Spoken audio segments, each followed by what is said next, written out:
আজ আমাকে কথা বলতেই হবে ইনশাআল্লাহ, কারণ আগামীতে আবার আপনাদের সাথে দেখা হবে কিনা আমি জানি না। কথা বলতেই হবে।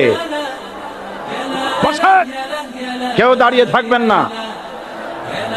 আমি দেখতে পাচ্ছি বাংলাদেশের ভাগ্য আকাশে উত্তর গগনে কালো মেঘ জমা হয়েছে।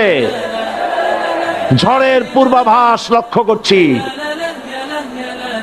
যদি মোকাবেলা করতে না পারেন সক্ষম ভাবে, এমন অন্ধকার গাঢ় কালো অমাবস্যার রাত আসতে পারে যার সুবে সাদেক হওয়া অসম্ভব। সুতরাং আপনারা কি কাপুরুষের মতো কাফের মুশরিকদের গোলামি করে মরতে চান? বিড়ালের মতো 500 বছর বেঁচে থাকার কোনো লাভ নাই। সিংহের মতো 1 ঘন্টা বাঁচতে চাই। আমাদেরকে বলা হয় সাম্প্রদায়িক উস্কানিমূলক কথা নাকি আমি বলি। পত্রপত্রিকা দিছে না তারা সাম্প্রদায়িক উস্কানি কথা। সাম্প্রদায়িক উস্কানিমূলক কথা বলি, সেই জন্যই বোধহয় শত শত মুসলিম আমাদের কাছে এসে মুসলমান হয়। মানুষে আর বোকা বানানো যাবে না। যাবে কি?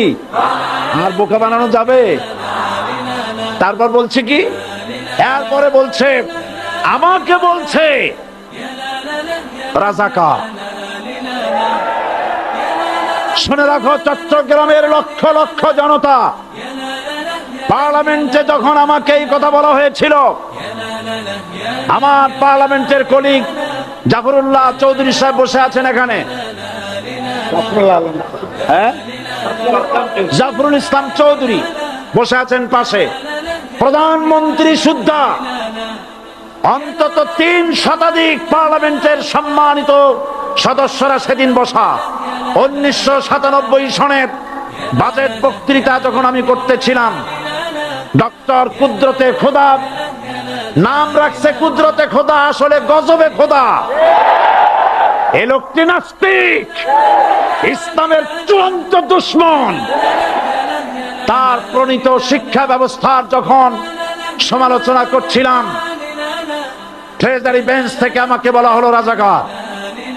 আমি আমার সমস্ত শক্তি একত্রিত করে বলেছিলাম শুধুমাত্র হিন্দুস্তানের রাজাকারেরাই আমাকে রাজাকার বলতে পারে।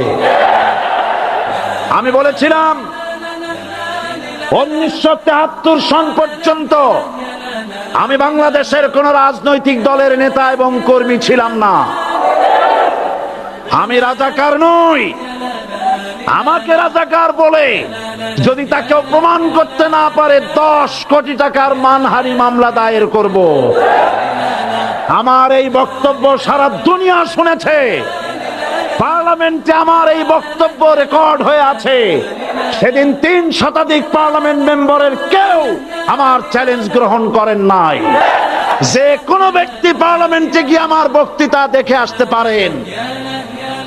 এরপরে 1997 সনের 7 অক্টোবর দৈনিক জনকণ্ঠ পত্রিকা যখন আমার বিরুদ্ধে লিখলো, সেই পত্রিকায় সাইদির ওপেন চ্যালেঞ্জ 8ম পাতা, 1997 7 অক্টোবর, এত বড় 2 কলমে হেডিং।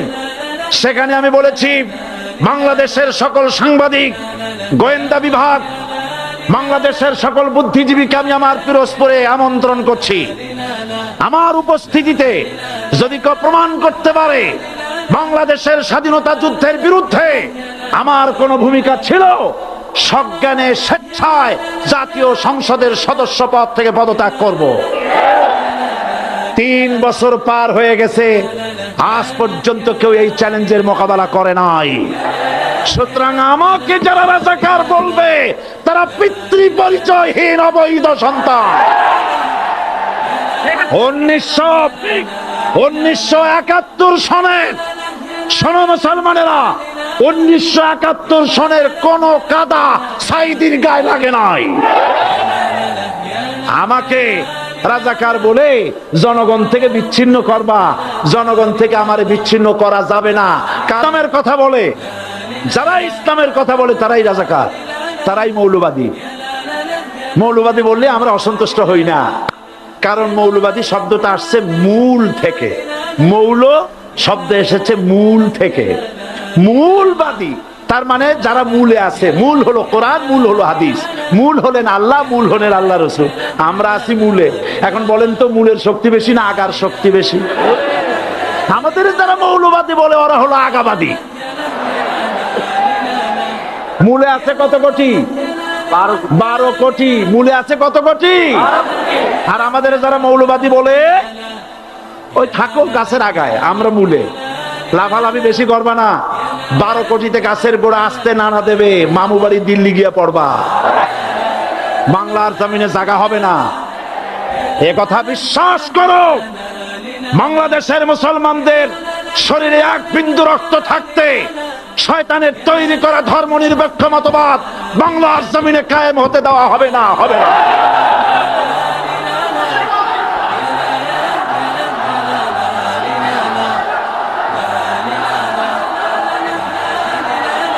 রাসূল করিম সাল্লাল্লাহু আলাইহি ওয়াসাল্লাম কোরআন প্রতিষ্ঠার জন্য আন্দোলন করেছিলেন।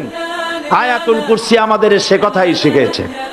আল্লাহ রাব্বুল আলামিন বলেন, আল্লাহু লা ইলাহা ইল্লা হুয়াল হাইয়ুল কাইয়্যুম। প্রাণ খুলে পড়েন, আল্লাহু লা ইলাহা ইল্লা হুয়াল হাইয়ুল কাইয়্যুম। আল্লাহ হচ্ছেন তিনি, যিনি ছাড়া কোনো ইলাহ নাই, আইনদাতা নাই, বিধানদাতা নাই। আমরা মানুষের তৈরি করা আইন মানি না। 12 কোটি মুসলমানের দেশে আইন তৈরি করবে মানুষ, আমরা মানব না। পার্লামেন্টে তৈরি হতে হবে কোরআন দিয়ে, পার্লামেন্টে আইন তৈরি হতে হবে কোরআন দিয়ে। সুতরাং ভয় যতই পান আর যতই ষড়যন্ত্র করেন, 4 দল যখন একত্রিত হয়েছে, ঐক্যবদ্ধ থাকবে, সরকার ঐক্যবদ্ধভাবে গঠন হবে, নির্বাচন ঐক্যবদ্ধভাবে হবে এবং কোরআন হবে, আল কোরআনের পার্লামেন্ট হবে বাংলাদেশে। চট্টলার বীর চট্টলার মুসলমানেরা, বীর চট্টলার মুসলমানেরা স্বাধীনতার ঘোষণা এই চট্টগ্রাম থেকে স্বাধীনতার মহান ঘোষক প্রেসিডেন্ট জিয়াউর রহমান সাহেব দিয়েছিলেন। এই চট্টগ্রাম থেকেই ইসলামী রাষ্ট্রের ঘোষণা হবে।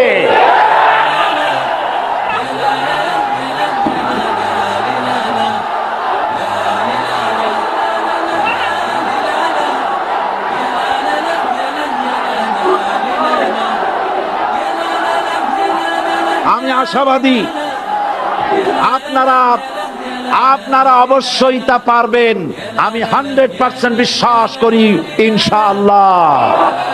কারণ যে ষড়যন্ত্রের মোকাবেলা করে স্থানীয় রাজনৈতিক দলের নেতৃবৃন্দ কোরআনের মাহফিল সিনায় এনেছেন, আমি প্রথম দিনই বলেছি চট্টগ্রাম তাফসিরুল কোরআন মাহফিল কোন রাজনৈতিক দলের প্রতিনিধিত্ব করে না।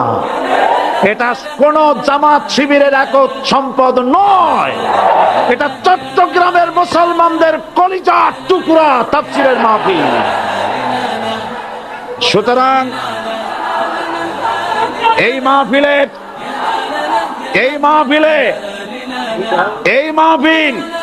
চট্টগ্রামে থাকবে ইনশাআল্লাহ কিয়ামত পর্যন্ত।